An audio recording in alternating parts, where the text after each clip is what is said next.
सिंधुदुर्ग जिल्ह्यासह इतर जिल्ह्यातील ताज्या घडामोडी पाहण्यासाठी सिंधुदुर्ग 24 तासला सबस्क्राईब करा आणि बेल आयकॉनवर क्लिक करा। सिंधुदुर्ग 24 तास सदैव तुमच्या सोबत। पुढील बातमी पाहणार आहोत विस्तारात। देवगड जामसंडे नगरपंचायत हद्दीमध्ये प्रभाग क्रमांक 6 मध्ये वैशिष्ट्यपूर्ण कामांसाठी विशेष अनुदान सन 2023 ते 24 अंतर्गत देवगड जामसंडे शहरातील टिळक नगर येथे खुल्या क्षेत्रात अभ्यासिका उभारणे या विकास कामाचा भूमिपूजन सोहळा पालकमंत्री नितेश राणे यांच्या हस्ते संपन्न झाला।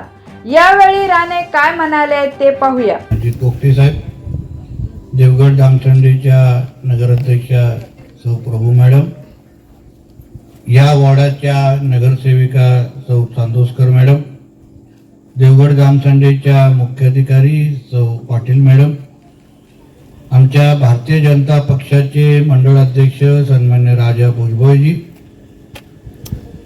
भारतीय जनता पक्षाचे जिल्ह्याचे सरचिटणीस सन्मान्य संदीप साटमजी, उपस्थित असलेले भारतीय जनता पक्षाचे आमचे सगळे प्रमुख मान्यवर, उपस्थित असलेले सर्व वडीलधारी मंडळी, बंधू भगिनींनो आणि माझे सर्व तरुण मित्रांनो, आमच्या 6 नंबर वॉर्डमध्ये आज ह्या अभ्यासिकाच्या भूमिपूजन कार्यक्रमासाठी आपण सगळेजण इथे जमलेलो आहे।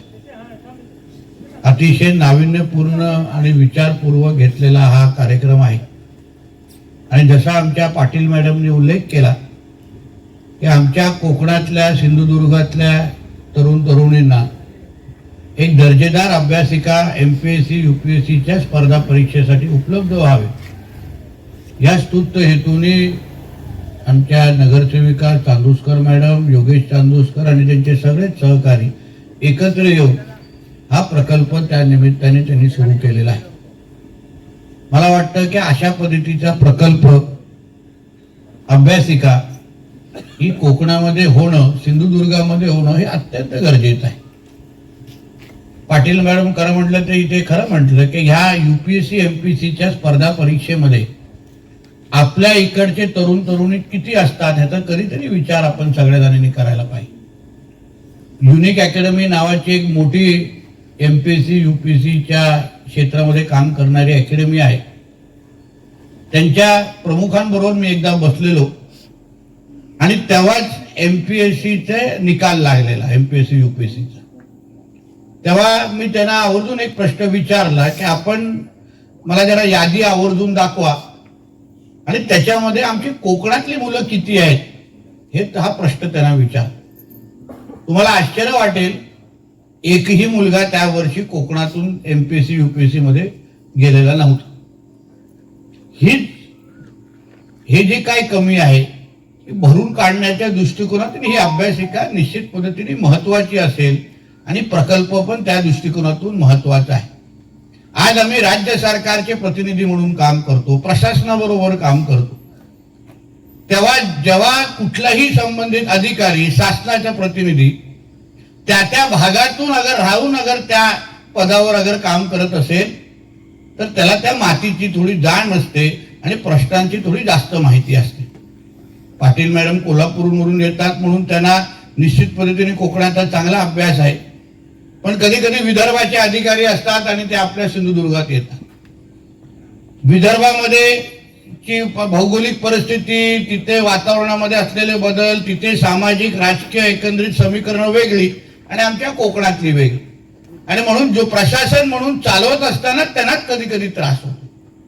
आता ह्या अभ्यासिकामध्ये थोडं आमच्यातल्या इकडच्या तरुण तरुणींनी थोडं लक्ष घातलं, सहभाग घेतला तर उद्या MPSC UPSCच्या मध्ये अगर तुम्ही पास आउट झालात, तुम्हाला संधी मिळाली तर ह्या कोकणाच्या मातीची सेवा करण्याची अतिशय चांगली संधी तुम्हाला उपलब्ध होईल।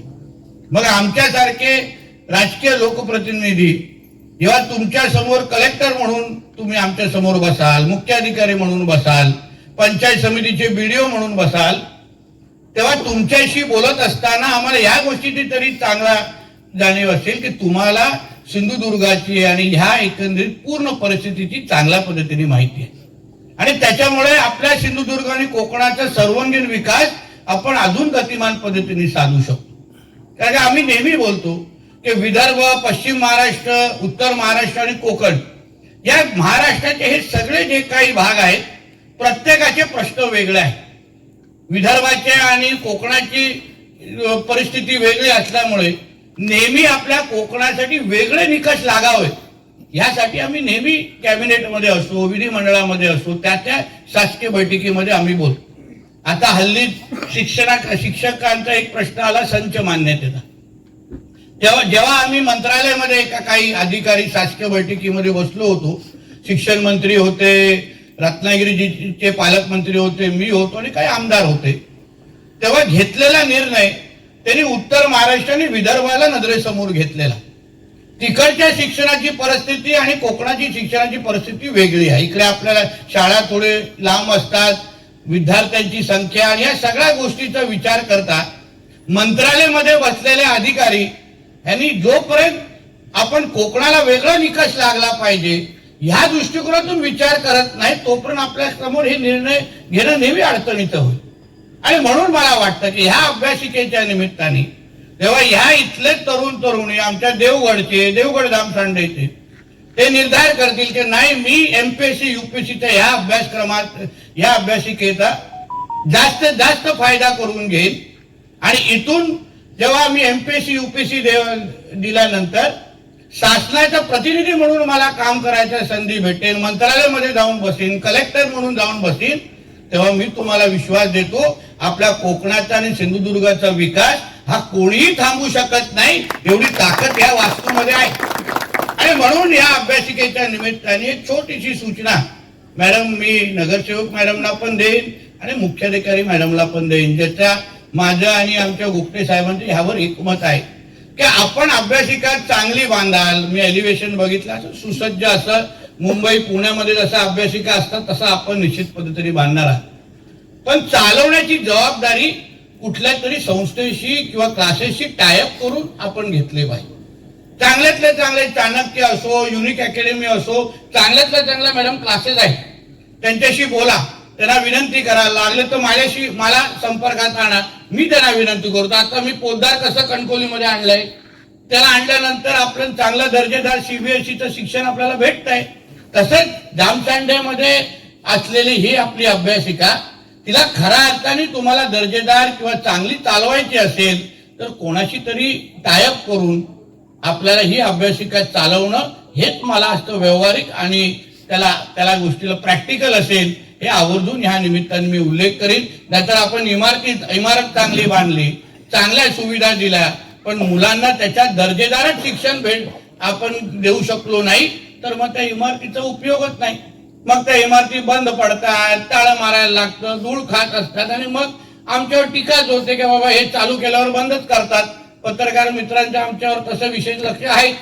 आणि म्हणून मला या निमित्ताने वाटतं एक चांगला उपक्रम आणि प्रकल्प तुम्ही इथे देवगड जामसांडेमध्ये सुरू केलेला आहे.